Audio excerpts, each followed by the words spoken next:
ਪੰਜਾਬ ਦੇ ਵਿੱਚ ਬਹੁਤ ਵੱਡੀ ਪੱਧਰ ਤੱਕ ਭ੍ਰਿਸ਼ਟਾਚਾਰ, ਭਾਈ ਭਤੀਜਾਵਾਦ, ਨਸ਼ਾ, ਸੁਰੱਖਿਆ ਦਾ ਮਾਮਲਾ, ਇਹ ਸਾਰੇ ਬਹੁਤ ਕਰ ਗਏ ਸੀ ਤੇ ਲੋਕਾਂ ਨੇ ਮਨ ਬਣਾਇਆ ਕਿ ਕਿਉਂ ਉਹਨਾਂ ਦੇ ਇੱਕ ਤੀਜੀ ਧਿਰ ਨੂੰ ਚੁਣ ਕੇ ਵੇਖ ਹੀ ਲਿਆ ਜਾਵੇ।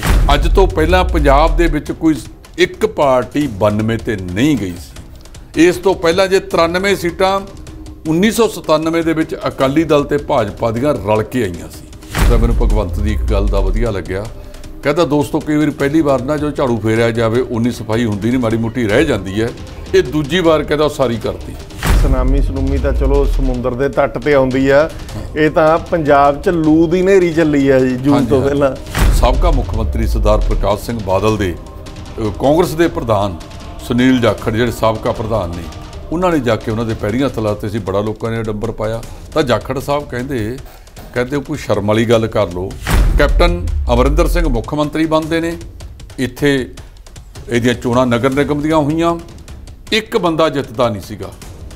ਅਕਾਲੀ ਰਿਪੋਰਟ ਸਾਰੀ CID ਨੇ ਦੇਤੀ ਕਿ 50 ਵਾਰਡਾਂ 'ਚੋਂ ਤੁਸੀਂ 35 ਵਾਰਡ ਜਿੱਤ ਰਹੇ।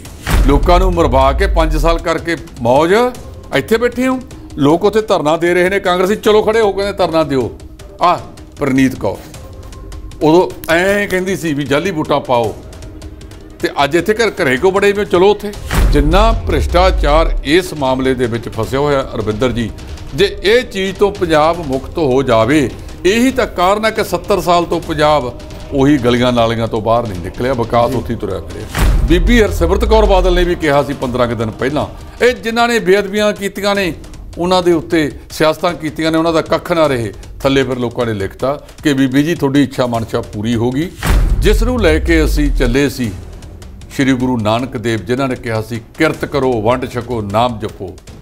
ਇਹਨਾਂ ਤਸਵੀਰਾਂ ਦੇ ਉੱਪਰਲੇ ਪਾਸੇ ਉਸ ਬਾਬੇ ਨਾਨਕ ਦੀ ਤਸਵੀਰ ਵੀ ਲਾ ਲਿਓ ਤਾਂ ਕਿ ਲੋਕਾਂ ਦੇ ਵਿੱਚ ਜਾਵੇ ਵੀ ਕਿਰਤ ਦੀ ਗੱਲ ਵੀ ਕੀਤੀ ਜਾਵੇ। ਬਹੁਤ ਸਾਰੇ ਵੱਡੇ ਚਿਹਰੇ ਸਿਆਸਤ 'ਚੋਂ ਖਤਮ ਕਰ ਦਿੱਤੇ ਗਏ ਨੇ, ਸਿਆਸਤ 'ਚੋਂ ਉਹ ਬਿਲਕੁਲ ਸਾਫ਼ ਹੋ ਗਏ ਨੇ, ਤੇ ਉਹ ਚਿਹਰੇ ਆ ਚੁੱਕੇ ਨੇ ਜਿਨ੍ਹਾਂ ਨੂੰ ਅਸੀਂ ਜਾਣਦੇ ਤੱਕ ਨਹੀਂ। ਜਿੱਦਾਂ ਕ੍ਰਿਕਟ ਦੀ ਟੀਮ ਸੀਗੀ, ਬੀਬੀ ਜੀ ਕੈਨੇਡਾ ਤੋਂ ਦਿੱਲੀ ਆਏ, ਏਅਰ ਕੈਨੇਡਾ ਤੇ ਦਿੱਲੀੋਂ ਏਅਰ ਇੰਡੀਆ ਦੇ ਜਹਾਜ਼ ਦੇ ਉੱਤੇ ਉਹ ਅੰਮ੍ਰਿਤਸਰ ਗਏ। ਉਹ ਕਹਿੰਦੇ ਵੀ ਏਅਰ ਕੈਨੇਡਾ ਵਾਲਿਆਂ ਨੇ ਮੇਰੀ ਸ੍ਰੀ ਸਾਹਿਬ ਨੂੰ ਕੁਝ ਨਹੀਂ ਕਿਹਾ ਜੋ ਗਾਤਰੇ ਪਾਈ ਹੋਈ ਸੀ। ਏਅਰ ਇੰਡੀਆ ਵਾਲਿਆਂ ਨੇ ਇਹਨੂੰ ਕਿੰਤੂ ਕੀਤਾ ਅੰਮ੍ਰਿਤਸਰ ਆਉਣ ਵਾਸਤੇ। ਜਾਖੜ ਸਾਹਿਬ ਨੇ ਵਿੱਚ ਚੱਲਦਿਆਂ ਕਹਿਤਾ ਵੀ 42 ਬੰਦੇ ਮੈਨੂੰ ਮੁੱਖ ਮੰਤਰੀ ਬਣਾਉਣਾ ਚਾਹੁੰਦੇ ਸੀ, ਕਹਿੰਦੇ ਹਿੰਦੂ ਨਹੀਂ ਬਣਾਉਣਾ।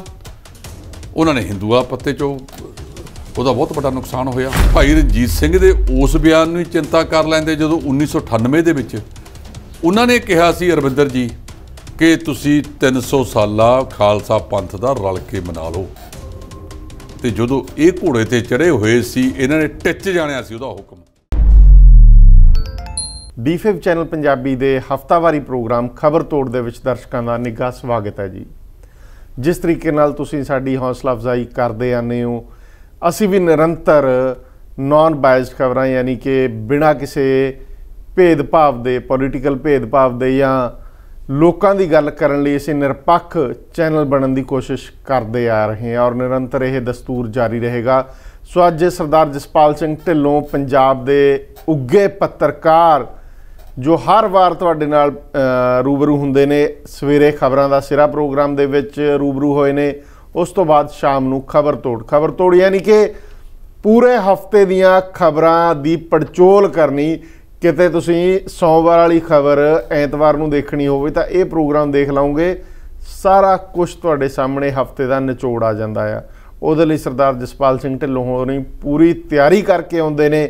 ਇਹ ਰੋਜ਼ ਵੱਡੀਆਂ ਖਬਰਾਂ ਨੋਟ ਕਰ ਲੈਂਦੇ ਨੇ ਆਪਣੀ ਡਾਇਰੀ 'ਚ, ਤੇ ਡਾਇਰੀ ਲਿਆ ਕੇ ਮੇਰੇ ਸਾਹਮਣੇ ਰੱਖ ਦਿੰਦੇ ਨੇ ਕਿ ਲੈ ਭਾਈ ਹੁਣ ਆਹ ਖਬਰਾਂ ਨੇ, ਇਹਨਾਂ ਨੂੰ ਚੱਕ ਤੇ ਇਹਨਾਂ ਨੂੰ ਪੜ੍ਹ ਤੇ ਆਪਾਂ ਇਹਦੇ 'ਤੇ ਵਿਚਾਰ ਕਰੀਏ। ਰਲ ਮਿਲ ਕੇ ਸਰਦਾਰ ਜਸਪਾਲ ਸਿੰਘ ਢਿੱਲੋਂ ਦਾ ਅਸੀਂ ਸਵਾਗਤ ਕਰਦੇ ਹਾਂ। ਸਵਾਗਤ ਹੈ ਢਿੱਲੋਂ ਸਾਹਿਬ। ਬਹੁਤ ਬਹੁਤ ਸ਼ੁਕਰੀਆ ਅਰਵਿੰਦ ਆਹਲੂਵਾਲੀਆ ਜੀ, ਬਹੁਤ ਸ਼ੁਕਰੀਆ। ਢਿੱਲੋਂ ਸਾਹਿਬ, ਸਭ ਤੋਂ ਵੱਡੀ ਖਬਰ ਇਸ ਵੇਲੇ ਚੱਲ ਰਹੀ ਹੈ, ਹਜੇ ਗਰਮੀ ਦਾ ਮੌਸਮ ਸ਼ੁਰੂ ਹੋਇਆ, ਜਿਹੜੀਆਂ ਜੂਨ ਜੁਲਾਈ ਦੇ ਵਿੱਚ ਹਨੇਰੀਆਂ ਚੱਲਦੀਆਂ ਨੇ ਉਹ ਤਾਂ ਮਾਰਚ 'ਚ ਹੀ ਚੱਲ ਗਈਆਂ ਜੀ। ਦੇਖੋ ਇਹਨੂੰ ਸੁਨਾਮੀ ਕਹਿ ਲਓ, ਇਹਨੂੰ ਹਨੇਰੀ ਕਹਿ ਲਓ, ਇਹਨੂੰ ਤੂਫਾਨ ਕਹਿ ਲਓ, ਇਹ ਸਿਆਸਤ ਦਾ ਚੱਲਿਆ। ਇਹਦੇ ਵਿੱਚ ਫਿਰ ਜਿਹੜੇ ਆਪਣੇ ਆਪ ਨੂੰ ਕਹਿੰਦੇ ਸੀ ਜੀ ਮੈਂ ਤਾਂ ਸਿਆਸਤ ਦੀ PhD ਹਾਂ, ਮੈਂ ਤਾਂ ਬਾਬਾ ਬੋੜ ਹੈ, ਕੋਈ ਕਹਿੰਦਾ ਸੀ ये कल दे जवाक मैनू की कह कर लैणगे, लेकिन उन्हां कल दे जवाकां ने, उन्हां अनजान चेहरिਆਂ ने जिहड़िਆਂ ਨੂੰ कोई जान पिंड ਦੇ ਵਿੱਚ भी नहीं सी सारे जानते, अज उन्हां ਨੂੰ पूरा विश्व जानन लग पिया।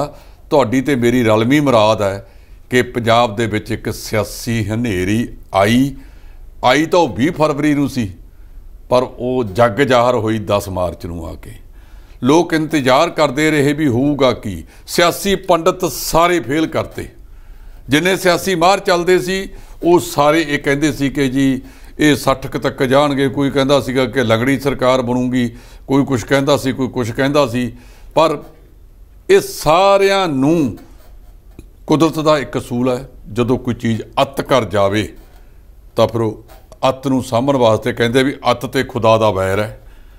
पंजाब दे विच बहुत वड्डी पद्धर तक भ्रिष्टाचार, भाई भतीजावाद, नशा, सुरक्षा का मामला, ये सारे बहुत कर गए सी। ते लोगों ने मन बनाया कि क्यों उन्होंने एक तीजी धिर नूं चुन के वेख ही लिया जाए। हो सकता कि बड़े बड़े PhD doctor, MBBS MD doctor जिन्हां दियां दवाइयां नहीं चलियां, शायद एक साध की चुटकी नाल ही, उहदी स्वाह की चुटकी नाल ही पंजाब जिहड़ा किसी वेले 80 तो पहले स्थान ते हुंदा सी, वो दोबारा उस स्थान ते आ जाए। अज पर कैपिटा इनकम दे विच पंजाब 19 राज्यां दे विचों 17वें थां ते है। ये अपने आप दे विच जिन्हां ने हुण तक राज कीता, 3 वारी 4 वारी राज किया, उन्होंने सोचने की जरूरत है कि पंजाब इस पासे वल क्यों गया। ये मैं ये समझदा कि अरविंदर जी जी मौजूदा सरकार बनन जा रही है 16 तरीक नूं, ये जांच जरूर कराउण किसी सुप्रीम कोर्ट के जज तो। तूफान आ गया, तूफान दे विच 92 ते जा पहुंचे। 92 अज तो पहला पंजाब दे विच कोई एक पार्टी 92 ते नहीं गई सी। इस तो पहला जे 93 सीटां 1997 दे विच अकाली दल ते भाजपा दियां रल के आईयां सी, अकलियां नहीं किसी दियां आईयां। इन्हां दियां अकलियां जिहड़ियां ने वो 92 तक ये पहुँच गए। इहदे विचों जिहड़ा दूजे नंबर के उत्ते कल्ले तो कल्ला मालवे दी 69 सीटां ने, 69 चों 66 सीटां ही जिते ने। भाव जे माझा दुआबा छड्ड भी दीए, कल्ले मालवे नहीं बहुमत बनाता जी। 16 सीटां इन्हां नूं मिलदियां ने फिर माझे चों, ते 10 मिलदियां ने इन्हां नूं दुआबे चों। 26 सीटां ये हो गई, क्योंकि उत्थों दियां कुल सीटां 25 ते 23 48 ने। 48 दे विचों भी बहुमत लै गए 26 2 ਨੂੰ 52, 24 बनदियां सी, 24 तो 2 वध चले गए अध तो।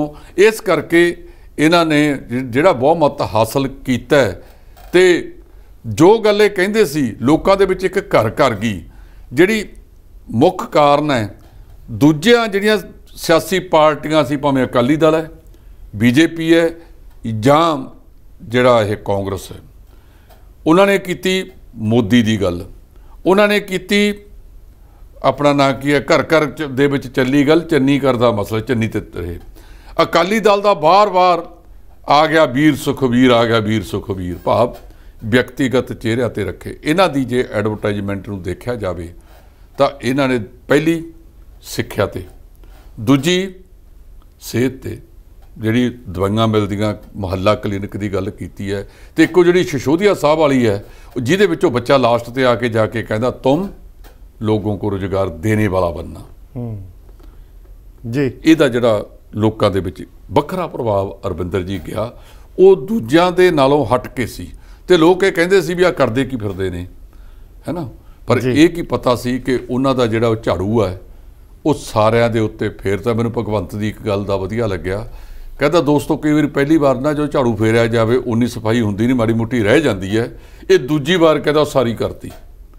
लोगों ने कहता अपना फर्ज अदा करता, तो सानू अपना फर्ज अदा करन दी जरूरत है। तुसी शुरुआत कीती सी, उहनूं तुसी तूफान कह लो, समुद्री तूफान कह लो, तो जे जिहड़ी सुनामी कह लो, कुछ भी कह लो, पॉजिटिव तरीके दे नाल एक बारी पंजाबियों ने इन्हां ते उत्ते बहुत वड्डा भरोसा जताया है। ढिल्लों साहब मैनूं ये लगता है कि सुनामी सनूमी तो चलो समुंदर के तट पर आउंदी आ, ये तां पंजाब च लू दी नेरी चली है जी जून तो पहला।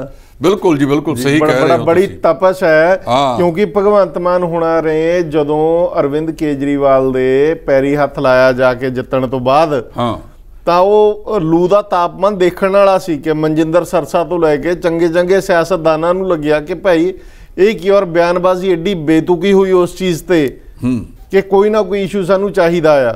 ਬਿਲਕੁਲ ਦੇਖੋ, ਪੰਜਾਬ ਦੇ ਵਿੱਚ ਸ਼ਿਸ਼ਟਾਚਾਰ ਸਭ ਤੋਂ ਵੱਡਾ ਹੈ। ਅਸੀਂ ਆਪਣੇ ਵੱਡੇ ਦੇ ਸਤਿਕਾਰ ਵਜੋਂ ਪੈਰੀਂ ਹੱਥ ਲਾਉਂਦੇ ਹਾਂ। ਆਪਣੇ ਬਜ਼ੁਰਗ ਮਿਲ ਜਾਣ, ਕੋਈ ਤਾਇਆ ਚਾਚਾ ਮਿਲ ਜੇ, ਮਾਮਾ ਮਿਲ ਜੇ, ਅਸੀਂ ਸਤਿਕਾਰ ਵਜੋਂ ਉਹਨਾਂ ਦੇ ਜਾ ਕੇ ਪੈਰੀਂ ਹੱਥ ਲਾਉਂਦੇ ਹਾਂ, ਆਸ਼ੀਰਵਾਦ ਲੈਂਦੇ ਹਾਂ। ਇੱਕ ਵਾਰ ਇਹਨਾਂ ਨੇ ਤਾਂ ਉਦੋਂ ਵੀ ਬੜਾ ਵੱਡਾ ਆਡੰਬਰ ਖੜਾ ਕਰਤਾ ਸੀ ਜਦੋਂ ਦਿੱਲੀ ਦੇ ਵਿੱਚ ਇੱਕ ਸਮਾਗਮ ਦੇ ਦੌਰਾਨ ਸਾਬਕਾ ਮੁੱਖ ਮੰਤਰੀ ਸਰਦਾਰ ਪ੍ਰਕਾਸ਼ ਸਿੰਘ ਬਾਦਲ ਦੇ ਕਾਂਗਰਸ ਦੇ ਪ੍ਰਧਾਨ ਸੁਨੀਲ ਜਾਖੜ ਜਿਹੜੇ ਸਾਬਕਾ ਪ੍ਰਧਾਨ ਨੇ, ਉਹਨਾਂ ਨੇ ਜਾ ਕੇ ਉਹਨਾਂ ਦੇ ਪੈਰੀਂ ਹੱਥ ਲਾਤੇ ਸੀ। ਬੜਾ ਲੋਕਾਂ ਨੇ ਆਡੰਬਰ ਪਾਇਆ। ਤਾਂ ਜਾਖੜ ਸਾਹਿਬ ਕਹਿੰਦੇ ਕੋਈ ਸ਼ਰਮ ਵਾਲੀ ਗੱਲ ਕਰ ਲਓ ਵੀ ਮੇਰੇ ਪਿਤਾ ਜੀ ਚੌਧਰੀ ਬਲਰਾਮ ਜਾਖੜ ਤੇ ਬਾਦਲ ਸਾਹਿਬ ਕਿਸੇ ਵੇਲੇ ਲੋਕ ਸਭਾ 'ਚ ਵੀ ਇਕੱਠੇ ਰਹੇ ਹੈ ਤੇ ਲੋਕਲ ਤੌਰ ਤੇ ਵੀ ਇਕੱਠੇ ਰਹੇ ਹੈ। ਸਾਡੇ ਹਲਕੇ ਵੀ ਨਾਲ ਲੱਗਦੇ ਆ। ਲੰਬੀ ਜਿੱਥੇ ਖਤਮ ਹੁੰਦੀ ਹੈ ਉੱਥੋਂ ਅਬੋਹਰ ਸ਼ੁਰੂ ਹੁੰਦਾ ਹੈ। ਕੰਦੂ ਖੇੜਾ, ਕਰੂ ਨਵੇੜਾ, ਉਹ ਬਿਲਕੁਲ ਅਬੋਹਰ ਦੇ ਤੋਂ ਜਦੋਂ ਅਸੀਂ ਜਾਂਦੇ ਹਾਂ ਵਿੱਚ ਦੀ ਰਾਜਸਥਾਨ ਵੱਲ ਨੂੰ, ਉਹ ਰਸਤੇ ਦੇ ਵਿੱਚ ਆਉਂਦਾ ਹੈ। ਸੋ ਜਿਹੜੇ ਸ਼ਿਸ਼ਟਾਚਾਰ ਨੂੰ ਰਾਜਨੀਤੀ ਨਾਲ ਜੋੜਨਾ ਇਹ ਬਹੁਤ ਮੰਦਭਾਗੀ ਗੱਲ ਹੈ, ਮਾੜੀ ਗੱਲ ਹੈ, ਹੋਣੀ ਨਹੀਂ ਚਾਹੀਦੀ।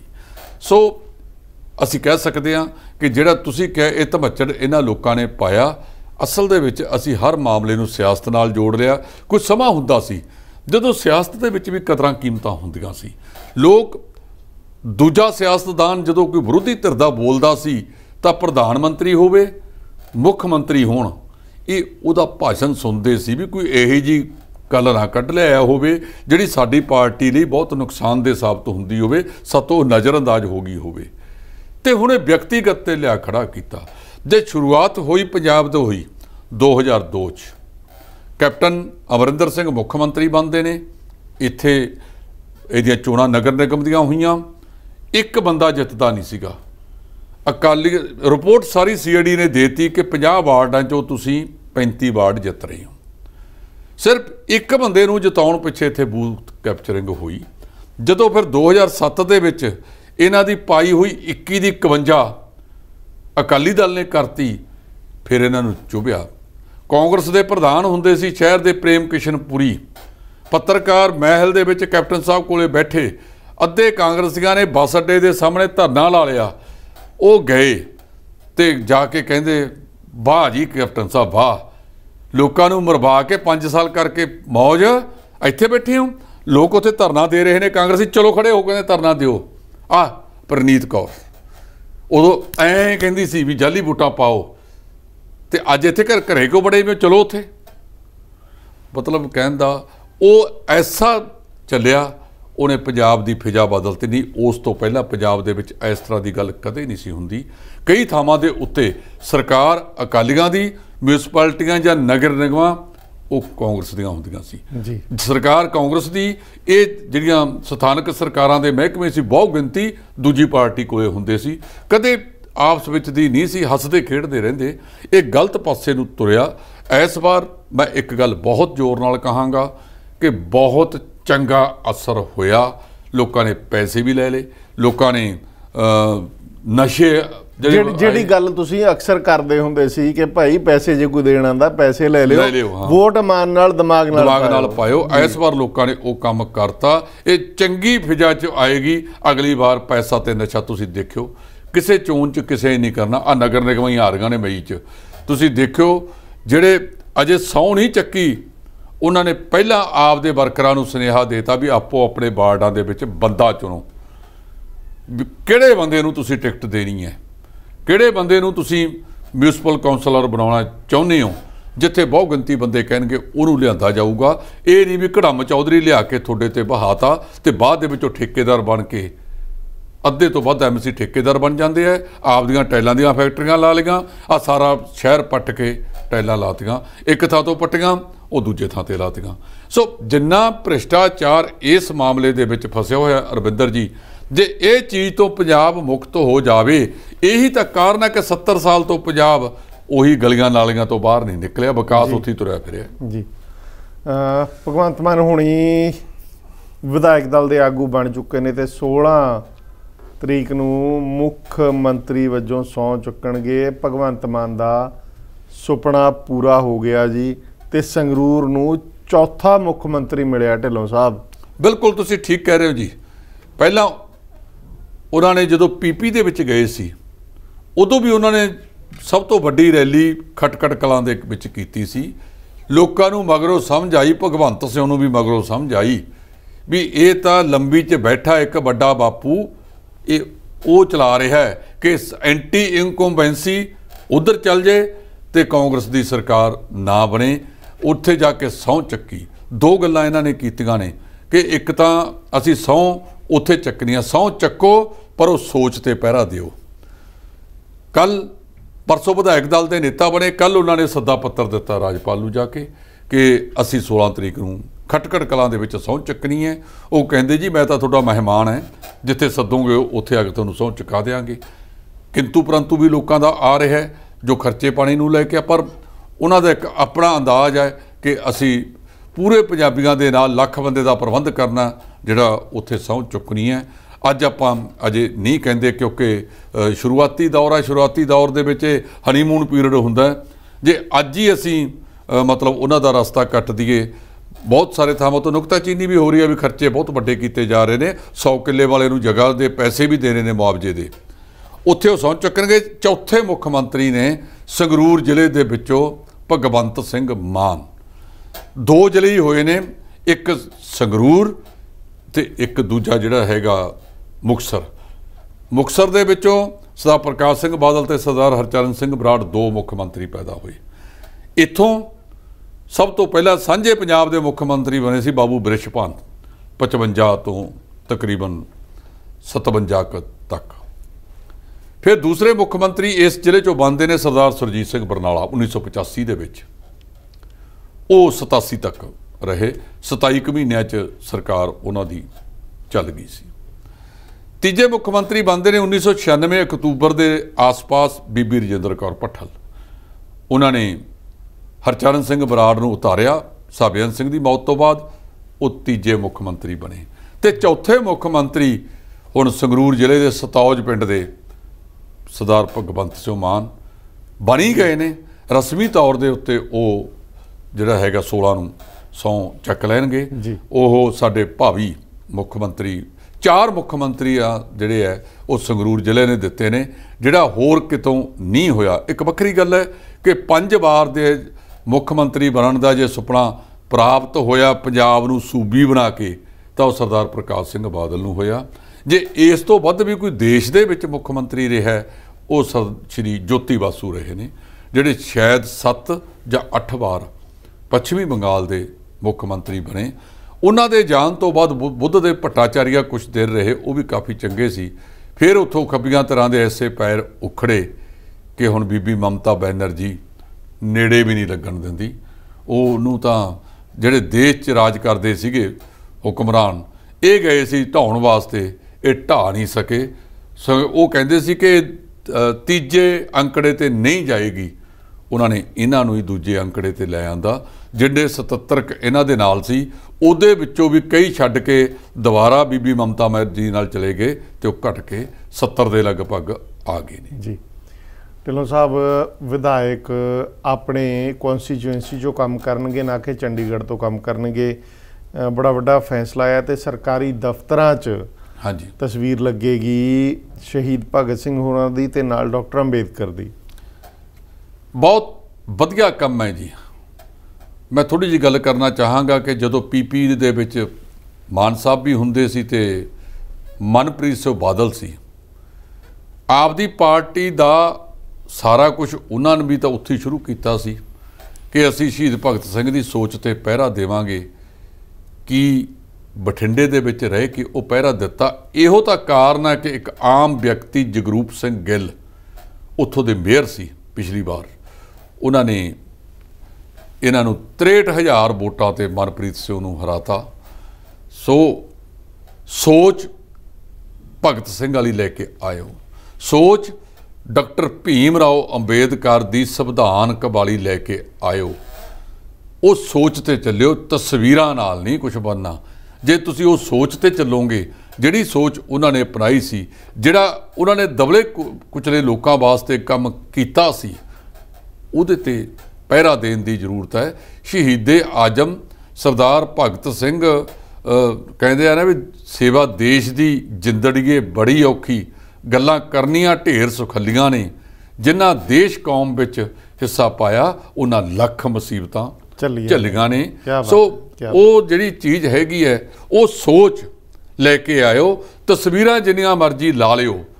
ਮੈਂ ਤਾਂ ਇੱਕ ਹੋਰ ਵੀ ਵਾਅਦਾ ਕਰ ਦਿੰਦਾ ਕਿ ਜਿਸ ਨੂੰ ਲੈ ਕੇ ਅਸੀਂ ਚੱਲੇ ਸੀ ਸ਼੍ਰੀ ਗੁਰੂ ਨਾਨਕ ਦੇਵ, ਜਿਨ੍ਹਾਂ ਨੇ ਕਿਹਾ ਸੀ ਕਿਰਤ ਕਰੋ ਵੰਡ ਛਕੋ ਨਾਮ ਜਪੋ, ਇਹਨਾਂ ਤਸਵੀਰਾਂ ਦੇ ਉੱਪਰਲੇ ਪਾਸੇ ਉਸ ਬਾਬੇ ਨਾਨਕ ਦੀ ਤਸਵੀਰ ਵੀ ਲਾ ਲਿਓ, ਤਾਂ ਕਿ ਲੋਕਾਂ ਦੇ ਵਿੱਚ ਜਾਵੇ ਵੀ ਕਿਰਤ ਦੀ ਗੱਲ ਵੀ ਕੀਤੀ ਜਾਵੇ।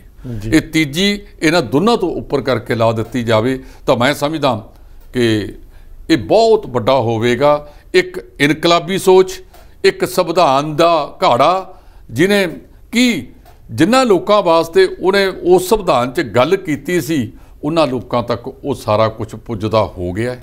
ਉਹ ਲੋਕਾਂ ਤੱਕ ਉੱਥੋਂ ਤੱਕ ਗਏ ਵੀ ਹੈ, ਜਾਂ ਸਿਰਫ ਅਸੀਂ 14 ਅਪ੍ਰੈਲ ਨੂੰ ਉਹਦਾ ਨਾਂ ਲੈ ਕੇ ਫੰਕਸ਼ਨ ਮਨਾ ਲੈਣੇ ਨਹੀਂ ਹੁੰਦੇ।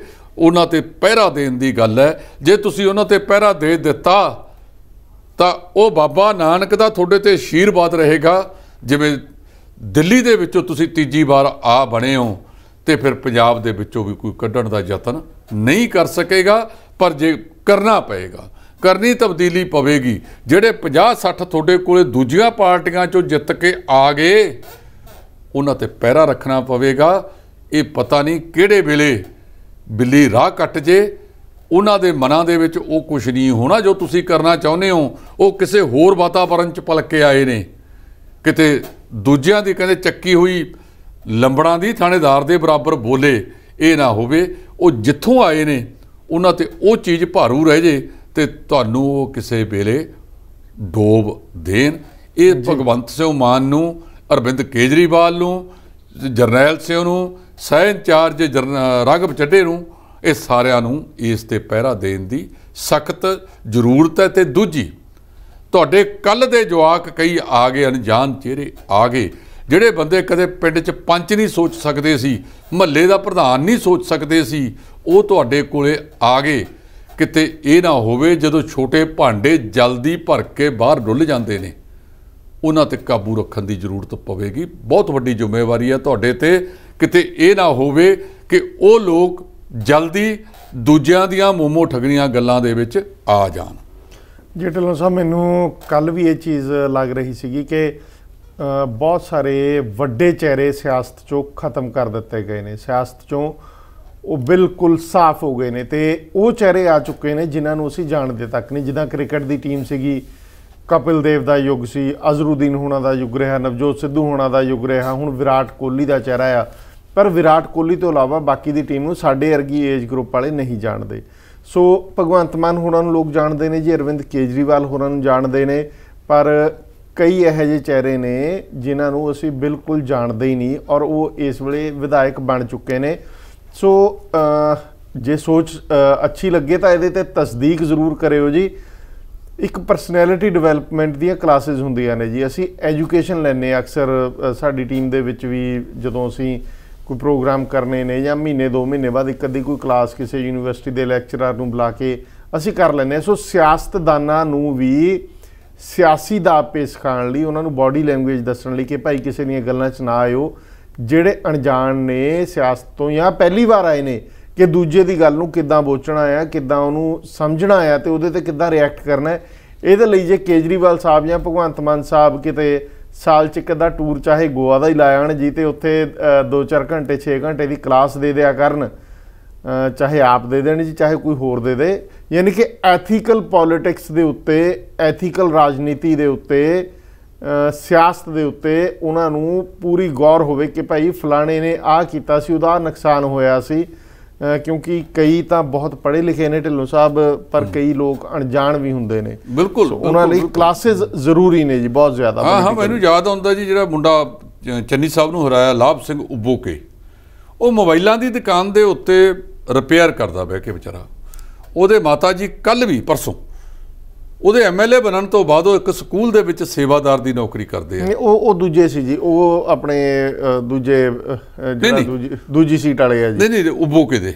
ਅੱਛਾ, ਮੈਨੂੰ ਯਾਦ ਆ ਚੰਗੀ ਤਰ੍ਹਾਂ ਪਤਾ। ਉਹਦੇ ਜਿਹੜੇ ਮਾਤਾ ਨੇ ਉਹ ਇੱਕ ਸਕੂਲ ਦੇ ਵਿੱਚ ਸੇਵਾਦਾਰ ਨੇ। ਉਹਨਾਂ ਦੇ ਪਿਤਾ ਜੀ ਮਜ਼ਦੂਰੀ ਕਰਦੇ ਆ, ਦਿਹਾੜੀ ਦੱਪਾ ਕਰਦੇ ਆ ਕਿਸਾਨਾਂ ਦੇ ਨਾਲ ਜੀ। ਉਹਨਾਂ ਨੂੰ ਦੋਨਾਂ ਨੂੰ ਕੱਲ ਇੰਟਰਵਿਊ ਕੀਤਾ ਗਿਆ, ਉਬੋਕੇ ਸਾਹਿਬ ਦੇ ਪਿਤਾ ਤੇ। ਉਹ ਕਹਿੰਦੇ ਵੀ ਮੁੰਡਾ MLA ਬਣ ਗਿਆ, ਇੱਕ ਵੱਖਰੀ ਗੱਲ ਹੈ। ਜਿਹੜੀ ਸ਼ਬਦ ਕਹੇ ਮਾਤਾ ਨੇ, ਉਹ ਕਹਿੰਦੀ ਬੇਟਾ ਜੇ ਮੈਂ ਆਹ ਕਿਰਤ ਕਰਦੀ ਸੀ ਬਾਬੇ ਨਾਨਕ ਦੀ ਸੱਚੇ ਦਿਲੋਂ ਤਾਂ ਮੁੰਡਾ MLA ਬਣ ਗਿਆ ਜੀ। ਸੋ ਮੇਰੀ ਇਹ ਕਿੱਤਾ ਹੈ। ਮੁੰਡੇ ਨੇ MLA ਸਾਲ ਰਹਿਣਾ, 2 ਸਾਲ ਰਹਿਣਾ, 5 ਸਾਲ ਰਹਿਣਾ, ਪਤਾ ਨਹੀਂ, ਲੇਕਿਨ ਮੈਂ ਜੇ ਅੱਜ ਇਹ ਕਿੱਤਾ ਛੱਡਤਾ ਅਸੀਂ ਭਵਿੱਖ 'ਚ ਔਖੇ ਹੋਵਾਂਗੇ। ਮੈਂ ਆਪਦਾ ਇਹ ਕਿੱਤਾ ਛੱਡਣਾ ਨਹੀਂ, ਮੈਂ ਕਿੱਤਾ ਇਹ ਕਰਦੀ ਰਹਾਂਗੀ ਤੇ ਉਹਦਾ ਪਿਤਾ ਵੀ ਜਿਹੜਾ ਉਹ ਕੰਮ ਕਰਦਾ ਹੈ ਉਹ ਕਿੱਤਾ ਕਰਦਾ ਰਹੇਗਾ। ਜੇ ਅਸੀਂ ਆਪਦੇ ਕਿੱਤੇ ਨਾਲ ਤੇ ਜ਼ਮੀਨ ਦੀ ਪੱਧਰ ਤੇ ਜੁੜੇ ਰਹਾਂਗੇ, ਇਹ ਬਹੁਤ ਚੰਗੀ ਗੱਲ ਜੀ। ਢਿੱਲੋਂ ਸਾਹਿਬ ਬੀਬੀ ਕਰਨਜੋਤ ਕੌਰ ਸ਼੍ਰੋਮਣੀ ਅਕਾਲੀ ਦਲ 'ਚ ਵੀ ਰਹੇ ਨੇ, SGPC ਮੈਂਬਰ ਰਹੇ ਨੇ। ਮਾਸਟਰ ਤਾਰਾ ਸਿੰਘ ਉੱਘੇ ਸਿਆਸਤਦਾਨ, ਉਹਦੀ ਪੋਤੀ ਹੈ ਜੀ, ਦੋਤਰੀ ਹੈ ਜੀ। ਹਾਂਜੀ, ਬੀਬੀ ਰਜਿੰਦਰ ਕੌਰ ਦੀ ਬੇਟੀ ਹੈ। ਤੇ ਉਹਨਾਂ ਨੇ ਬੜੀ ਵੱਡੀ ਗੱਲ ਕਹੀ ਹੈ, ਗੁਰਦੁਆਰਿਆਂ ਦੇ ਵਿੱਚ, ਗੁਰਦੁਆਰਿਆਂ ਦੀ ਸਿਆਸਤ ਦੇ ਵਿੱਚ ਵੱਡਾ ਨਾਮ ਹੈ ਬੀਬੀ ਕਰਨਜੀਤ ਕੌਰ। ਤੇ ਉਹ ਕਹਿੰਦੇ ਕਿ ਬੇਅਦਬੀ ਦੇ ਉੱਤੇ ਸਿਆਸਤ ਕਰਨ ਵਾਲਿਆਂ ਤੇ ਚੱਲਿਆ ਗੁਰੂ ਦਾ ਡੰਡਾ ਹਾਂਜੀ। ਬੀਬੀ ਕਰਨਜੋਤ ਕੌਰ ਉਹ ਸ਼ਖਸੀਅਤ ਹੈ। ਇੱਕ ਵਾਰੀ ਜਨਰਲ ਇਜਲਾਸ ਚੱਲ ਰਿਹਾ ਸੀ ਸ਼੍ਰੋਮਣੀ ਗੁਰਦੁਆਰਾ ਪ੍ਰਬੰਧਕ ਕਮੇਟੀ ਦਾ। ਬੀਬੀ ਜੀ ਕੈਨੇਡਾ ਤੋਂ ਦਿੱਲੀ ਆਏ, ਏਅਰ ਕੈਨੇਡਾ ਤੇ। ਦਿੱਲੀੋਂ ਏਅਰ ਇੰਡੀਆ ਦੇ ਜਹਾਜ਼ ਦੇ ਉੱਤੇ ਉਹ ਅੰਮ੍ਰਿਤਸਰ ਗਏ।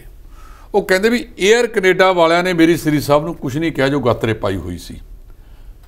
ਏਅਰ ਇੰਡੀਆ ਵਾਲਿਆਂ ਨੇ ਇਹਨੂੰ ਕਿੰਤੂ ਕੀਤਾ ਅੰਮ੍ਰਿਤਸਰ ਆਉਣ ਵਾਸਤੇ। ਇਹ ਮੁੱਦਾ ਆਪਾਂ ਨੂੰ ਉਠਾਉਣਾ ਚਾਹੀਦਾ। ਆਪਾਂ ਧਾਰਮਿਕ ਆ, ਆਪਾਂ ਆਪਣੀ ਸਰਕਾਰ ਕੋਲੇ ਉਠਾਈਏ। ਸਰਕਾਰ ਸੀ ਅਕਾਲੀ ਦਲ ਦੀ, ਤੇ ਸਰਕਾਰ ਨੂੰ ਕਹੀਏ ਕਿ ਉਹ ਜਿਹੜੇ ਸਾਡੇ ਕੇਂਦਰ ਨਾਲ ਗੱਲ ਕਰਨ। ਜਿਹੜੇ ਸ਼ਹਿਰੀ ਹਵਾਬਾਜੀ ਮੰਤਰੀ ਹੈ ਉਹਨਾਂ ਨੂੰ ਤੋਂ ਆਦੇਸ਼ ਜਾਰੀ ਕਰਾਉਣ ਕਿ ਇਸ ਤਰ੍ਹਾਂ ਦਾ ਇਹ ਸਾਡਾ ਧਾਰਮਿਕ ਚਿੰਨ੍ਹ ਹੈ, ਇਹਦੇ ਨਾਲ ਨਾ ਕਰਨ। ਤੇ ਉੱਥੇ ਜਿਹੜੇ ਭੱਦਰਪੁਰ 'ਚ ਬੈਠੇ ਸੀ ਨਾ, ਉਹ ਤੋਂ ਮਾਈਕ ਖੋਹ ਕੇ ਆਨੰਦ ਸਾਹਿਬ ਕਰੋ ਸ਼ੁਰੂ, ਆਨੰਦ ਸਾਹਿਬ ਭਾਵ ਉੱਥੇ ਕੋਈ ਗੱਲ ਨਹੀਂ ਹੁੰਦੀ। 30 ਤਰੀਕ ਨੂੰ ਇਹਨਾਂ ਦਾ ਬਜਟ ਇਜਲਾਸ ਹੈ। ਇਸ ਵਾਰ ਉੱਥੇ ਵੀ ਨਜ਼ਾਰਾ ਵੱਖਰਾ ਦੇਖਣ ਨੂੰ ਮਿਲੇਗਾ, ਤੁਹਾਡੇ ਸਾਹਮਣੇ ਹੈ ਜੀ। ਲੋਕ ਹੁਣ ਸਵਾਲ ਚੁੱਕਣਗੇ, ਪੁੱਛਣਗੇ। ਉਹ 11 ਤੋਂ ਬਣੀ ਹੋਈ ਹੈ, 11 ਸਾਲ ਹੋ ਗਏ ਉਹਦੀ ਚੋਣੀ ਨਹੀਂ ਕਰਾਈ। ਇਸ ਬੀਬੀ ਨੇ ਕਿੰਨੇ ਵਾਰ ਉੱਥੇ ਚੱਕਿਆ ਕਿ ਘੱਟੋ ਘੱਟ ਸਾਨੂੰ ਇਹ ਇਜਲਾਸ 5 ਦਿਨ ਦਾ ਕਰਨਾ ਚਾਹੀਦਾ। ਸਾਰੇ ਮੈਂਬਰਾਂ ਨੂੰ ਮੌਕਾ ਦਿਓ ਬੋਲਣ ਦਾ ਕਿ ਉਹਨਾਂ ਦੇ ਜਿਹੜੇ ਖੇਤਰ ਦੇ ਗੁਰਦੁਆਰਾ ਸਾਹਿਬਾਨ ਜਾਂ ਖੇਤਰੀ ਉਹਦੇ 'ਚ ਕੀ ਕੁਝ ਹੈਗਾ। ਇਹਨਾਂ ਨੇ ਨਹੀਂ ਕੀਤਾ। ਉਹ ਬੀਬੀ ਜੀ ਕਹਿੰਦੇ ਨੇ ਕਿ ਜਿਨ੍ਹਾਂ ਨੇ ਬੇਅਦਬੀ ਦੇ ਨਾਂ ਦੇ ਉੱਤੇ ਸਿਆਸਤਾਂ ਕੀਤੀਆਂ ਉਹਨਾਂ ਤੇ ਗੁਰੂ ਦਾ ਡੰਡਾ ਚੱਲਿਆ। ਨਾਲ ਤਸਵੀਰਾਂ ਚੱਲ ਰਹੀਆਂ ਨੇ, ਅੱਜ ਵਾਇਰਲ ਹੋ ਰਹੀਆਂ ਨੇ। ਕਹਿੰਦੇ ਕਈ ਵਾਰ ਨਾ ਮਨੁੱਖ ਦੇ ਮੂੰਹ 'ਚੋਂ ਚੰਗੀ ਗੱਲ, ਕੋਈ ਸੱਚੀ ਗੱਲ ਨਿਕਲ ਜਾਂਦੀ ਆ। ਉਹ ਬੀਬੀ ਹਰਸਿਮਰਤ ਕੌਰ ਬਾਦਲ ਨੇ ਵੀ ਕਿਹਾ ਸੀ 15 ਕੁ ਦਿਨ ਪਹਿਲਾਂ, ਇਹ ਜਿਨ੍ਹਾਂ ਨੇ ਬੇਅਦਬੀਆਂ ਕੀਤੀਆਂ ਨੇ ਉਹਨਾਂ ਦੇ ਉੱਤੇ ਸਿਆਸਤਾਂ ਕੀਤੀਆਂ ਨੇ ਉਹਨਾਂ ਦਾ ਕੱਖ ਨਾ ਰਹੇ। ਥੱਲੇ ਫਿਰ ਲੋਕਾਂ ਨੇ ਲਿਖਤਾ ਕਿ ਬੀਬੀ ਜੀ ਤੁਹਾਡੀ ਇੱਛਾ ਮਨਸ਼ਾ ਪੂਰੀ ਹੋ ਗਈ, ਤੁਹਾਡੇ ਸਹੁਰਾ ਸਾਹਿਬ ਵੀ ਹਾਰ ਗਏ ਤੇ ਤੁਹਾਡੇ ਪਤੀ ਪਰਮੇਸ਼ਰ ਵੀ ਹਾਰ ਗਏ, ਤੇ ਜਿਨ੍ਹਾਂ ਨੇ ਉਹ ਕੀਤਾ ਸੀ ਤੇ ਤੁਹਾਡੇ ਚਾਚਾ ਜੀ ਮਾਨਯੋਗ ਕੈਪਟਨ ਅਮਰਿੰਦਰ ਸਿੰਘ ਜੀ ਉਹ ਵੀ ਇਕੱਠੇ ਹਾਰ ਗਏ। ਹੁਣ ਚੰਗੀ ਗੱਲ ਤਾਂ ਇਹ ਹੈ ਵੀ ਇਕੱਠੇ ਬਹਿ ਕੇ ਮੰਥਨ ਕਰ ਲਿਆ ਕਰੋ। ਸੋ ਉਹ ਗੱਲ ਬੀਬੀ ਕਰਨਜੋਤ ਕੌਰ ਨੇ ਕਹੀ। ਉਹ ਬਹੁਤ ਵੱਡੀ ਸੀ। ਜਦੋਂ ਉੱਥੋਂ ਉੱਠਣ ਲੱਗ ਗਿਆ ਤੇ ਕਈ ਫਿਰ ਹੋਰ ਧਾਰਮਿਕ ਆਗੂ ਵੀ ਅੱਗੇ ਆਉਣੇ ਸ਼ੁਰੂ ਹੋ ਗਏ। ਉਹਨਾਂ ਨੇ ਵੀ ਕਿੰਤੂ ਪਰੰਤੂ ਕਰਨਾ ਸ਼ੁਰੂ ਕਰ ਦਿੱਤਾ। ਜੇ ਅਸੀਂ ਆਪਦੇ ਧਾਰਮਿਕ ਦੇ ਵਿੱਚ ਪੱਕੇ ਰਹਿੰਦੇ, ਜਿਹੜੇ ਸਿਧਾਂਤਾਂ ਦੇ ਉੱਤੇ ਅਕਾਲੀ ਦਲ ਬਣਿਆ ਸੀ ਰਵਿੰਦਰ ਜੀ, ਉਹ ਸਿਧਾਂਤ ਅਪਣਾਇਆ ਹੁੰਦਾ ਤਾਂ ਅੱਜ ਆਹ ਦਿਨ ਨਾ ਦੇਖਣੇ ਪੈਂਦੇ। ਇਸ ਵਾਰ ਕੁਦਰਤ ਨੇ ਬਹੁਤ ਵਧੀਆ ਕਰਤਾ। ਪੈਸੇ ਵੀ ਬਥੇਰੇ ਫੜ ਲਏ,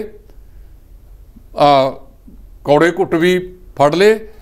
ਤੇ ਜਿਹੜੇ ਕਹਿੰਦੇ ਸੀਗੇ ਸਾਡੀਆਂ ਤਾਂ ਮਾਲਵੇ ਦੇ ਵਿੱਚੋਂ ਇੰਨੀਆਂ ਸੀਟਾਂ ਤੇ ਪ੍ਰਭਾਵ ਹੈ, ਉਸ ਜਿਹੜੇ ਸਾਧ ਸੀ ਨਾ ਉਹ ਵੀ ਰਗੜਤੇ। ਉਹ ਜਿਹੜਾ ਸਭ ਤੋਂ ਵੱਡਾ ਪ੍ਰਭਾਵ ਕਹਿੰਦਾ ਸੀ ਉਹਦਾ ਕੁੜਮ ਤਲਵੰਡੀ ਸਾਬੋ ਦੇ ਵਿੱਚ ਸਭ ਤੋਂ 9ਵੇਂ 10ਵੇਂ ਨੰਬਰ ਤੇ ਗਿਆ ਜੀ। ਉਹਨੂੰ ਨਹੀਂ ਜਿਤਾ ਸਕਿਆ, ਦੂਜੇ ਨੂੰ ਕੀ ਜਿਤਾ ਸਕੇਗਾ। ਸੋ ਬਹੁਤ ਸਾਰੇ ਭਰਮ ਭੁਲੇਖੇ ਇਹ ਕਰੇ ਕਰਾਏ ਆਪੇ ਆਪ ਮਾਨਸ ਕੇ ਕਿਸ਼ਨਾਈ ਹਾਥ, ਬੰਦਾ ਭੁੱਲ ਜਾਂਦਾ ਹੈ, ਸਮਝਾਉਂਦਾ ਗੁਰੂ ਬਹੁਤ ਹੈ।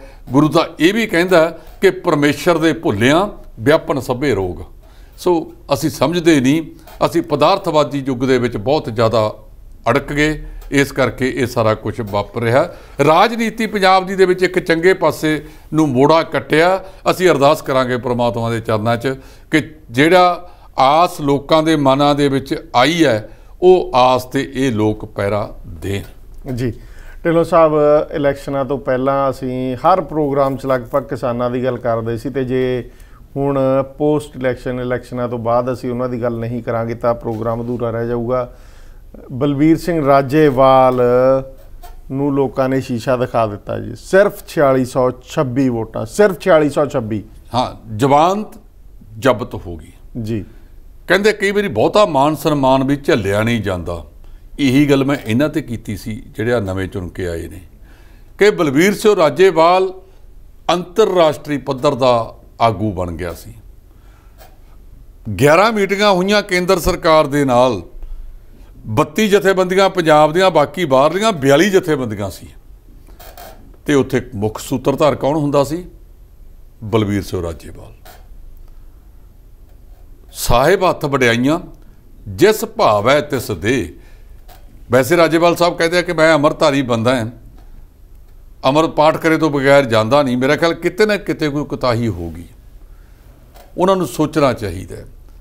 ਤੁਸੀਂ ਦੇਖੋ ਕਿ ਜਿਹੜੇ ਰੁਲਦੂ ਸਿੰਘ ਮਾਨਸਾ ਸੀ, ਚੋਣਾਂ ਲੜਨ ਵਾਸਤੇ ਤਾਂ ਉਹ ਵੀ ਆ ਗਏ ਸੀ, ਪਰ ਉਹ ਸਮੇਂ ਤੋਂ ਪਹਿਲਾਂ ਹੀ ਪਿੱਛੇ ਮੁੜ ਗਏ। ਉਹ ਕਹਿੰਦੇ ਵੀ ਨਹੀਂ, ਇਹ ਰਸਤਾ ਗਲਤ ਵਾਲੇ ਪਾਸੇ ਨੂੰ ਤੁਰਦਾ। ਮੈਨੂੰ ਲੱਗਦਾ ਕੁਝ ਦਿੱਲੀ ਦੀਆਂ ਏਜੰਸੀਆਂ ਨੇ ਤੇ ਦਿੱਲੀ ਦੇ ਲੀਡਰਾਂ ਦੀਆਂ ਗੱਲਾਂ 'ਚ ਆ ਗਏ ਤੇ ਇਸ ਪਾਸੇ ਵੱਲ ਤੁਰ ਪਏ।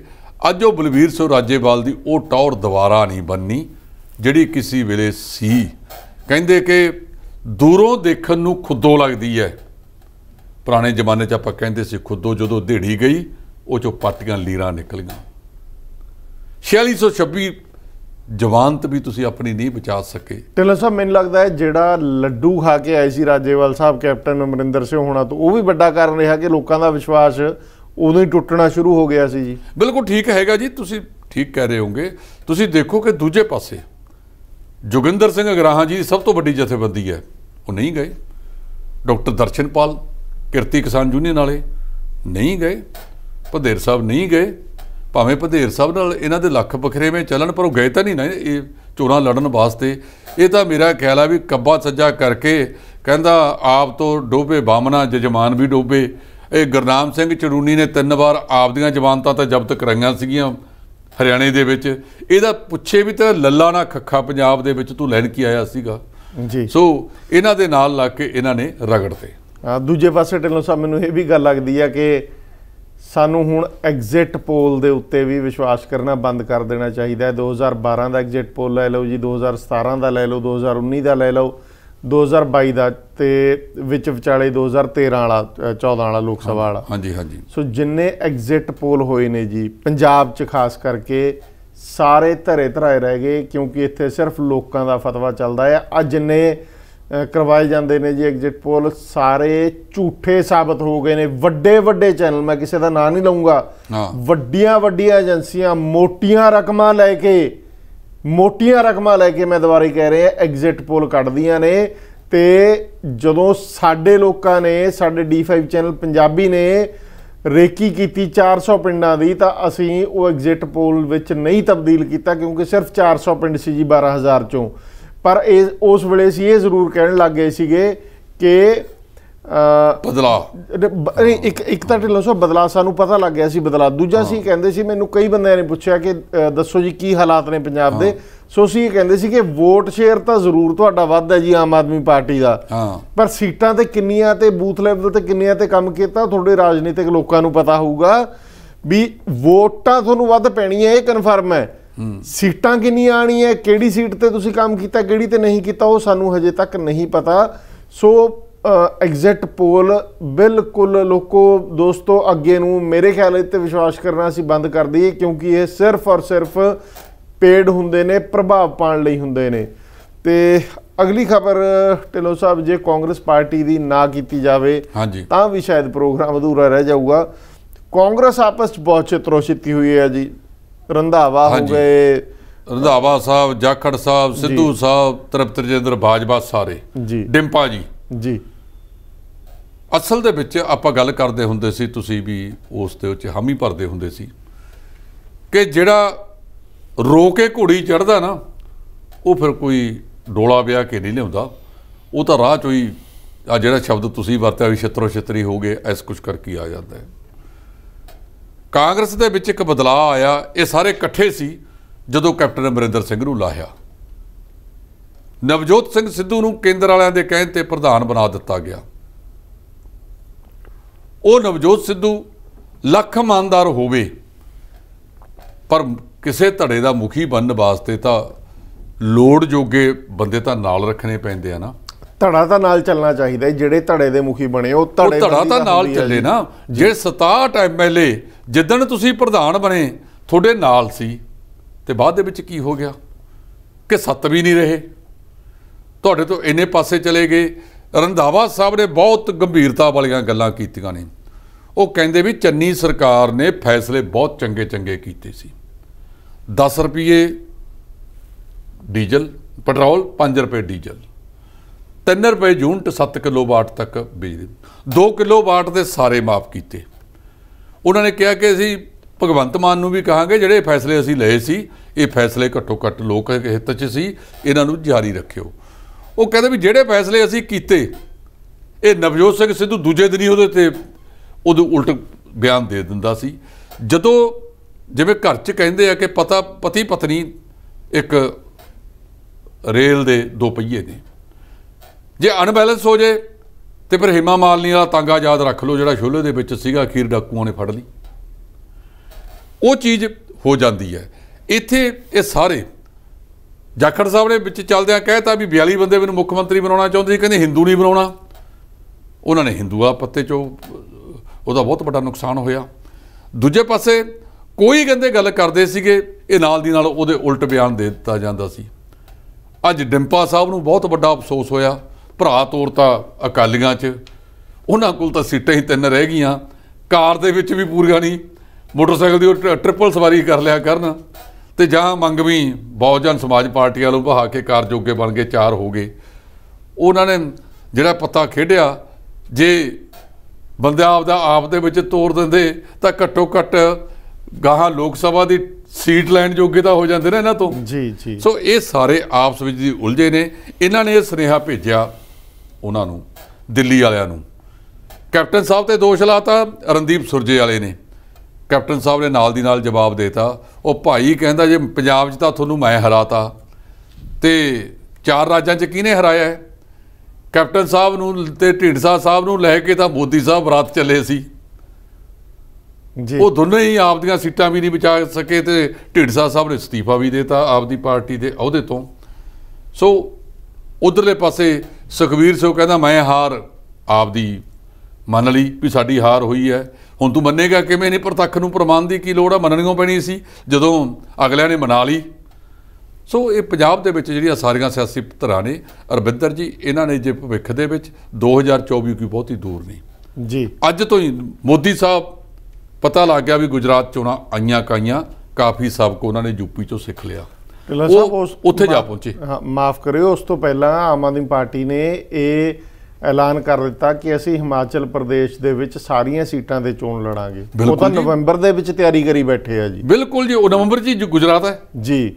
ਉਹ ਗੁਜਰਾਤ ਦੇ ਵਿੱਚ ਤਾਂ ਇੱਕ ਜਿਹੜੀ ਨਗਰ ਨਿਗਮ ਪੂਰੀ ਸੂਰਤ ਦੀ ਉਹਨਾਂ ਦੇ ਕੋਲ ਹੈ ਜੀ, ਤੇ ਇਹ ਉਹ ਕਿਉਂ ਨਾ ਜਾਣ। ਗੋਆ ਦੇ ਵਿੱਚ ਉਹਨਾਂ ਦੇ 2 ਆ ਗਏ। ਅੱਜ ਅਖਬਾਰਾਂ ਦੇ ਵਿੱਚ ਤਸਵੀਰਾਂ ਛਪੀਆਂ ਨੇ ਗੁਜਰਾਤ ਦੀਆਂ, ਯੂਪੀ ਦੀਆਂ ਤੇ ਸ਼ਿਮਲੇ ਦੀਆਂ। ਸ਼ਿਮਲੇ ਰਿੱਜ ਦੇ ਉੱਤੇ ਉਹ ਝੰਡੇ ਲੈ ਕੇ ਕੇਜਰੀਵਾਲ ਦੇ ਚਿੱਟੇ ਖੜੇ ਨੇ। ਇਹ ਕਿਉਂ ਨਾ ਜਾਣ। ਉਹਨਾਂ ਨੂੰ ਪੰਜਾਬ 'ਚੋਂ ਬਹੁਤ ਵੱਡਾ ਬੂਸਟ ਮਿਲਿਆ ਜੀ। ਇਹ ਬੂਸਟ ਦਾ ਅਸਰ ਦੂਜੇ ਥਾਵਾਂ 'ਤੇ ਹੋਵੇਗਾ। ਅਗਲੇ ਦਿਨਾਂ ਦੇ ਵਿੱਚ ਅਰਵਿੰਦ ਕੇਜਰੀਵਾਲ ਸਾਹਿਬ ਆਪਣੇ ਆਪ ਦੇ ਜੱਦੀ ਹਰਿਆਣੇ ਹਲਕੇ ਦੇ ਵਿੱਚ ਵੀ ਜਾਣਗੇ ਜਦੋਂ ਉਹਨਾਂ ਦੀਆਂ ਚੋਣਾਂ ਆਉਣਗੀਆਂ। ਤੇ 24 ਦਾ ਉਹ ਦੂਰ ਕਰ ਦਿਓ, 7 ਬੰਦੇ ਉਹਨਾਂ ਦੇ ਰਾਜ ਸਭਾ ਜਾਣਗੇ ਪੰਜਾਬ 'ਚੋਂ। 5 ਦੀਆਂ ਚੋਣਾਂ ਤਾਂ ਹੋਣੀ ਨੇ 31 ਮਾਰਚ ਨੂੰ, 2 ਹੈਗੀਆਂ ਨੇ ਜੁਲਾਈ 'ਚ। ਜੇ ਤਾਂ ਇਹ ਸਾਰੀਆਂ ਇਕੱਠੀਆਂ ਹੋ ਜਾਂਦੀਆਂ ਫਿਰ 1 ਸੀਟ ਮਿਲ ਜਾਣੀ ਸੀ ਕਾਂਗਰਸ ਨੂੰ, ਭਾਵੇਂ ਉਹ ਸਾਰੇ ਰਲ ਕੇ ਕਾਂਗਰਸ ਦੀ ਸੀਟ ਬਣਾ ਲੈਂਦੇ। ਹੁਣ ਸੱਤੇ ਦੀਆਂ ਸੱਤੇ ਆਮ ਆਦਮੀ ਪਾਰਟੀ ਦੀਆਂ ਜਾਣਗੀਆਂ। ਆਮ ਆਦਮੀ ਪਾਰਟੀ ਰਾਜ ਸਭਾ ਦੇ ਵਿੱਚ ਚੌਥੀ ਪਾਰਟੀ ਬਣ ਜਾਏਗੀ, ਉਸ ਕਰਕੇ ਚੌਥੇ ਨੰਬਰ ਦੇ ਬਹੁਮਤ ਵਾਲੀ। ਉਹਨਾਂ ਨੂੰ ਇਹ ਚੀਜ਼ ਦਾ ਬੂਸਟ ਮਿਲਣਾ। 3 ਉਹਨਾਂ ਕੋਲ ਦਿੱਲੀ 'ਚ ਨੇ, 7 ਇੱਥੋਂ ਚਲੇ ਗਏ, 10 ਹੋ ਗਏ ਜੀ। ਸ਼੍ਰੋਮਣੀ ਅਕਾਲੀ ਦਲ ਦੀ ਚਿੰਤਾ ਜਥੇਦਾਰ ਸਾਹਿਬ ਨੂੰ ਬਹੁਤ ਹੋਈ ਹੈ ਜੀ। ਸ੍ਰੀ ਅਕਾਲ ਤਖਤ ਸਾਹਿਬ ਦੇ ਜਥੇਦਾਰ ਗਿਆਨੀ ਹਰਪ੍ਰੀਤ ਸਿੰਘ ਹੋਣਾ ਨੇ ਕਿਹਾ ਆ ਕਿ ਸ਼੍ਰੋਮਣੀ ਅਕਾਲੀ ਦਲ ਅਕਾਲ ਤਖਤ ਸਾਹਿਬ ਤੇ ਜੁੜ ਕੇ ਬੈਠੇ ਤੇ ਚਿੰਤਨ ਕਰੇ, ਤੇ ਉਹਦੇ ਤੇ ਪ੍ਰਤੀਕਿਰਿਆਵਾਂ ਪੱਖ ਦੇ ਵਿੱਚ ਵੀ ਆ ਰਹੀਆਂ ਨੇ ਤੇ ਵਿਰੋਧ ਦੇ ਵਿੱਚ ਵੀ ਆ ਰਹੀਆਂ ਨੇ। ਕਿਉਂ ਜਥੇਦਾਰ ਸਾਹਿਬ ਨੂੰ ਇੰਨੀ ਪੀੜ ਹੋਈ ਹੈ, ਇਹ ਲੋਕ ਸਵਾਲ ਪੁੱਛ ਰਹੇ ਨੇ। ਜਥੇਦਾਰ ਸਾਹਿਬ ਨੇ ਜਿਹੜੀ ਕੀਤੀ ਹੈ ਨਾ, ਜੋ 14 ਦਸੰਬਰ ਨੂੰ ਵੀ ਉਹਨਾਂ ਨੇ ਅੰਮ੍ਰਿਤਸਰ ਦੇ ਵਿੱਚ ਜਦੋਂ ਅਕਾਲੀ ਦਲ ਨੇ ਇਕੱਠ ਬੁਲਾਇਆ ਸੀ, ਉੱਥੇ ਵੀ ਕਿਹਾ ਸੀ ਇਹ ਹੋਣੀ ਚਾਹੀਦੀ ਆ। ਅਸੀਂ ਵੀ ਇਸ ਗੱਲ ਦੇ ਸਹਿਮਤ ਹਾਂ ਕਿ ਖੇਤਰੀ ਪਾਰਟੀ ਦਾ ਬੋਲਬਾਲਾ ਉਸ ਖੇਤਰ 'ਚ ਹੋਣਾ ਚਾਹੀਦਾ ਹੈ। ਪਰ ਜਥੇਦਾਰ ਸਾਹਿਬ ਨੇ ਇਹ ਕਿਉਂ ਨਹੀਂ ਪਹਿਲਾਂ ਮੰਥਨ ਕੀਤਾ ਕਿ ਇੱਥੋਂ ਤੱਕ ਉਹ ਗਏ ਕਿਉਂ ਨਹੀਂ? ਕਾਰਨ ਕੀ ਸੀ? ਜਥੇਦਾਰ ਸਾਹਿਬ ਭਾਈ ਰਣਜੀਤ ਸਿੰਘ ਦੇ ਉਸ ਬਿਆਨ ਨੂੰ ਹੀ ਚਿੰਤਾ ਕਰ ਲੈਂਦੇ ਜਦੋਂ 1998 ਦੇ ਵਿੱਚ ਉਹਨਾਂ ਨੇ ਕਿਹਾ ਸੀ ਅਰਵਿੰਦਰ ਜੀ ਕਿ ਤੁਸੀਂ 300 ਸਾਲਾ ਖਾਲਸਾ ਪੰਥ ਦਾ ਰਲ ਕੇ ਮਨਾ ਲਓ। ਤੇ ਜਦੋਂ ਇਹ ਘੋੜੇ ਤੇ ਚੜ੍ਹੇ ਹੋਏ ਸੀ, ਇਹਨਾਂ ਨੇ ਟਿੱਚ ਜਾਣਿਆ ਸੀ ਉਹਦਾ ਹੁਕਮ। ਉਹ ਜਥੇਦਾਰ ਵੀ ਨਹੀਂ ਸੀ ਛੱਡਿਆ, ਉਹ ਵੀ ਲਾਤਾ ਸੀ। ਤੇ ਪੰਥ ਰਤਨ ਜਥੇਦਾਰ ਗੁਰਚਰਨ ਸਿੰਘ ਟੌੜਾ ਨੂੰ ਸਰਬ ਹਿੰਦ ਅਕਾਲੀ ਦਲ ਬਣਾ ਕੇ ਅੱਡ ਪ੍ਰੋਗਰਾਮ ਕਰਨਾ ਪਿਆ। ਇਹਨਾਂ ਨੇ ਉਹਨਾਂ ਨੂੰ ਨਾਲ ਨਹੀਂ ਰਹਿਣ ਦਿੱਤਾ, ਕੱਢਤਾ। ਕਿਦੋਂ ਤੋਂ ਬਲਦੇਵ ਸਿੰਘ ਸਿਰਸਾ ਕਈ ਕਿਤਾਬਾਂ ਤੇ ਦੂਜਾ ਵਿਵਾਦ ਲੈ ਕੇ ਖੜੇ ਨੇ। ਉਹ ਜਥੇਦਾਰ ਸਾਹਿਬ ਨੇ ਕੀ ਕੀਤਾ? ਉਹ ਕਹਿੰਦੇ ਮੈਨੂੰ ਬੁਲਾਉਣ ਤਾਂ ਸੀ ਅਕਾਲ ਤਖਤ ਸਾਹਿਬ ਦੇ ਉੱਤੇ ਮੈਂ ਗੱਲ ਕਰਾਂ। ਇਹ ਵੀ ਜਥੇਦਾਰ ਸਾਹਿਬ ਦੱਸ ਦੇਣ ਕਿ ਜਿਹੜੇ ਉਹ ਡੇਰੇ ਧਾਰੀਆਂ ਦੇ ਉੱਤੇ ਜਾਂਦੇ ਸੀ ਉਹਨਾਂ ਦਾ ਕੀ ਕਰਨਾ ਹੈ। ਇਹ ਵੀ ਦੱਸ ਦੇਣ ਕਿ 2007 'ਚ ਜਿਹੜਾ ਹੁਕਮਨਾਮਾ ਸਰਸੇ ਵਾਲੇ ਦੇ ਖਿਲਾਫ ਕੀਤਾ ਸੀ ਉਹ ਠੀਕ ਕੀਤਾ ਸੀ। ਜਦੋਂ ਲੋਕ ਵਿਦਰੋਹ ਹੋਇਆ ਉਹ ਪਿੱਛੇ ਹਟਣਾ ਪਿਆ। 92 ਲੱਖ ਦਾ ਇਸ਼ਤਿਹਾਰ ਗੁਰੂ ਦੀ ਗੋਲਕ ਦਾ ਦੇਣਾ ਜਾਇਜ਼ ਸੀ। ਜਥੇਦਾਰ ਸਾਹਿਬ ਇਹ ਵੀ ਦੱਸ ਦੇਣ ਕਿ ਤੁਹਾਡੇ ਕੋਲ 328 ਸਰੂਪਾਂ ਦਾ ਮਾਮਲਾ ਹੈ, ਤੁਸੀਂ ਕਮੇਟੀ ਬਹਾਈ, ਉਸ ਦੇ ਵਿੱਚ ਇੱਕ ਸੁਪਰਵਾਈਜ਼ਰ ਨੂੰ 14 ਜਾਂ 15 ਲੱਖ ਰੁਪਈਆ ਜੁਰਮਾਨਾ ਪਾਤਾ। ਉਸ ਤੁਸੀਂ ਸਿਰੇ ਕਿਉਂ ਨਹੀਂ ਲਾਇਆ? ਅਜੇ ਤੱਕ ਸਿੱਖ ਜਥੇਬੰਦੀਆਂ ਬਾਹਰਲੇ ਪਾਸੇ ਬੈਠੀਆਂ। ਜਿਹੜਾ ਬਰਗਾੜੀ ਦੇ ਵਿੱਚ ਤੇ ਗੁਰੂ ਗ੍ਰੰਥ ਸਾਹਿਬ ਦੀ ਬੇਅਦਬੀ ਹੋਈ, ਤੁਸੀਂ ਕੋਈ ਜਾਂਚ ਕਰਾਈ ਵੀ ਉਹਦੇ ਵਾਸਤੇ? ਅਸਲ ਦੇ ਵਿੱਚ ਜ਼ਿੰਮੇਵਾਰ ਕੌਣ ਸੀ? ਕਿਸ ਕਾਰਨ ਕਰਕੇ ਉਹ ਵਾਪਰਿਆ? ਤੇ ਤੁਸੀਂ ਕਿਹੜੇ ਅਕਾਲੀ ਦਲ ਨੂੰ ਕਹਿੰਦੇ ਹੋ ਇਕੱਠੇ ਹੋ ਕੇ ਬੈਠੋ? ਅੱਜ ਕਿਉਂ ਨਹੀਂ ਤੁਹਾਡੀ ਗੱਲ ਕੋਈ ਸੁਣ ਰਿਹਾ? ਕਿਉਂਕਿ ਤੁਹਾਡੇ ਵਿੱਚ ਅਕਾਲੀ ਫੂਲਾ ਸਿੰਘ ਵਾਲੀ ਰੂਹ ਹੈ ਨਹੀਂ। ਤੁਸੀਂ ਉਸ ਪੰਥ ਦੇ ਮਹਾਨ ਤਖਤ ਸ੍ਰੀ ਗੁਰੂ ਹਰਗੋਬਿੰਦ ਸਾਹਿਬ ਦਾ, ਜਿਹਦੇ ਵਿੱਚ ਮੀਰੀ ਤੇ ਪੀਰੀ ਦੀਆਂ 2 ਤਲਵਾਰਾਂ 2 ਨਿਸ਼ਾਨ ਸਾਹਿਬ ਨੇ, ਧਰਮ ਦਾ ਨਿਸ਼ਾਨ ਸਾਹਿਬ ਉੱਚਾ ਸੀ, ਰਾਜਨੀਤੀ ਦਾ ਨੀਵਾਂ ਸੀ। ਤੁਹਾਡੇ ਸਮੇਤ ਹੋਰਾਂ ਜਥੇਦਾਰਾਂ ਦੀ ਹਾਜ਼ਰੀ ਦੇ ਵਿੱਚ ਉਹ ਧਰਮ ਦਾ ਨਿਸ਼ਾਨ ਸਾਹਿਬ ਛੋਟਾ ਹੋ ਗਿਆ, ਰਾਜਨੀਤੀ ਦਾ ਵੱਡਾ ਹੋ ਗਿਆ। ਤੁਸੀਂ ਅੱਜ ਵੀ ਤਾਂ ਨਹੀਂ ਕਿਤੇ ਜਿਨ੍ਹਾਂ ਦਾ ਸੁੰਗੜ ਕੇ 3 ਦੇ ਉੱਤੇ ਆ ਗਏ ਤੇ ਜਿਹੜੇ ਐਲਕਾਰ ਬੜੇ ਫਿਰਦੇ ਸੀ ਉਹ ਜਿੱਤ ਹੀ ਨਹੀਂ ਸਕੇ। ਇਹ ਨਵਾਂ ਢੌਂਗ ਰਚ ਕੇ ਕਿਤੇ ਤੁਸੀਂ ਉਹਨੂੰ ਤਾਂ ਨਹੀਂ ਜਿਹੜਾ ਹੈਗਾ ਦੁਬਾਰਾ ਹੱਲਾਸ਼ੇਰੀ ਦੇ ਰਹੇ। ਇਸ ਕਰਕੇ ਤੁਹਾਡੀਆਂ ਗੱਲਾਂ ਦੇ ਵਿੱਚ ਕੁਝ ਲੋਕ ਤੁਹਾਡੇ ਹੱਕ 'ਚ ਬਹੁ ਗਿਣਤੀ ਨੇ ਤੁਹਾਡੇ ਇਸ ਫੈਸਲੇ ਦੇ ਉੱਤੇ ਉਲਟ ਕੀਤਾ। ਪਹਿਲਾਂ ਜਿਹੜੇ ਸਿੰਘ ਸਾਹਿਬਾਨ ਜੀ, ਤੁਸੀਂ ਆਪਦੇ ਨਾਲਦਿਆਂ ਨੂੰ ਜਿਹੜਾ ਕਰੋਨਾ ਦੇ ਵਿੱਚ ਆਨੰਦਪੁਰ ਸਾਹਿਬ ਦੇ ਮੈਨੇਜਰ ਨੇ ਕਰੋੜਾਂ ਰੁਪਈਆ ਦਾ, ਲੱਖਾਂ ਦਾ ਬਿੱਲ ਪਾਤਾ ਜਾਲੀ, ਉਹਦਾ ਤੁਸੀਂ ਕੀ ਕਰਾਇਆ? ਉਹਦੀ ਪ੍ਰਮੋਸ਼ਨ ਕਰਾ ਕੇ ਨਵੀਂ ਥਾਂ ਦੇ ਉੱਤੇ ਬਹਾਤਾ। ਸੋ ਪਹਿਲਾਂ ਜਥੇਦਾਰ ਸਾਹਿਬ ਤੁਹਾਨੂੰ ਸਖਤ ਹੋਣਾ ਪਵੇਗਾ, ਤੁਹਾਡੇ ਨਾਲ ਦੇ ਜਥੇਦਾਰਾਂ ਨੂੰ ਸਖਤ ਹੋਣਾ ਪਵੇਗਾ। ਉਹਦਾ ਤੁਸੀਂ ਕੁਝ ਕੀਤਾ? ਜਿਨ੍ਹਾਂ ਨੇ ਹੁਕਮ ਲੈਣ ਲੱਗਿਆ ਸਰਕਾਰੀ ਕੋਠੀ 'ਚ ਬੁਲਾਇਆ ਗਿਆ ਜਥੇਦਾਰਾਂ ਨੂੰ, ਉਹਨਾਂ ਨੂੰ ਕੋਈ ਪੁੱਛਿਆ ਬੁਲਾ ਕੇ ਕਿ ਤੁਸੀਂ ਅਕਾਲ ਤਖਤ ਸਾਹਿਬ ਦੀ ਥਾਂ ਦੇ ਉੱਤੇ ਆਪਣੀਆਂ ਕੋਠੀਆਂ 'ਚ ਕਾਹਦੇ ਵਾਸਤੇ ਬੁਲਾਇਆ ਸੀ? ਇਹ ਸਾਰੀਆਂ ਚੀਜ਼ਾਂ ਨੇ। ਪਹਿਲਾਂ ਉਹਦੇ ਤੇ ਸਪਸ਼ਟ ਹੋ, ਫਿਰ ਤੁਸੀਂ ਅਕਾਲੀਆਂ ਨੂੰ ਨਾਲਦਿਆਂ ਨੂੰ ਬੁਲਾ ਲਿਓ। ਕੀ ਸਾਰੇ ਨਾਲ ਰਲ ਕੇ ਬੈਠ ਕੇ ਤੁਹਾਡੀ ਗੱਲ ਸੁਣ ਲੈਣਗੇ? ਪਹਿਲਾਂ ਇਹਦੇ ਬਹਾਸ ਤੇ ਮਾਹੌਲ ਸਿਰਜੋ ਜੀ। ਸੋ ਦਰਸ਼ਕੋ, ਇਹ ਪ੍ਰੋਗਰਾਮ ਤੁਹਾਨੂੰ ਪਸੰਦ ਆਇਆ ਹੋਵੇਗਾ। ਆਸ ਕਰਦੇ ਹਾਂ ਕਿ ਇਸ ਪ੍ਰੋਗਰਾਮ ਨੂੰ ਵੱਧ ਤੋਂ ਵੱਧ ਤੁਸੀਂ ਅੱਗੇ ਸ਼ੇਅਰ ਕਰੋਗੇ, ਇਹਦਾ ਪ੍ਰਚਾਰ ਕਰੋਗੇ, ਤਾਂ ਕਿ ਨਿਰਪੱਖ ਆਲੋਚਨਾ ਅਸੀਂ ਕਰਨ ਦੇ ਯੋਗ ਰਹੀਏ ਤੇ ਨਿਰੰਤਰ ਇਸ ਦਸਤੂਰ ਨੂੰ ਜਾਰੀ ਰੱਖੀਏ। D5 ਚੈਨਲ ਪੰਜਾਬੀ ਦੇ ਨਾਲ ਜੁੜਨ ਲਈ ਤੁਹਾਡਾ ਬਹੁਤ ਬਹੁਤ ਧੰਨਵਾਦ ਜੀ। D5 ਚੈਨਲ ਪੰਜਾਬੀ ਹੁਣੇ ਸਬਸਕ੍ਰਾਈਬ ਕਰੋ, ਬੈਲ ਆਈਕਨ ਤੇ ਕਲਿੱਕ ਕਰੋ। ਕੀ ਹੁੰਦੀ ਹੈ ਜਮਾਬੰਦੀ, ਕਿਵੇਂ ਬਣਦੀ ਹੈ ਵਸੀਅਤ, ਜ਼ਮੀਨ ਜਾਇਦਾਦ ਦੇ ਹਰ ਮਸਲੇ ਤੇ ਕਰਾਂਗੇ ਚਰਚਾ। ਦੇਖਣਾ ਨਾ ਭੁੱਲਣਾ ਸਾਡਾ ਖਾਸ ਪ੍ਰੋਗਰਾਮ naibtehsildar.com ਕਾਨੂੰਨ ਜਾਇਦਾਦ ਦਾ।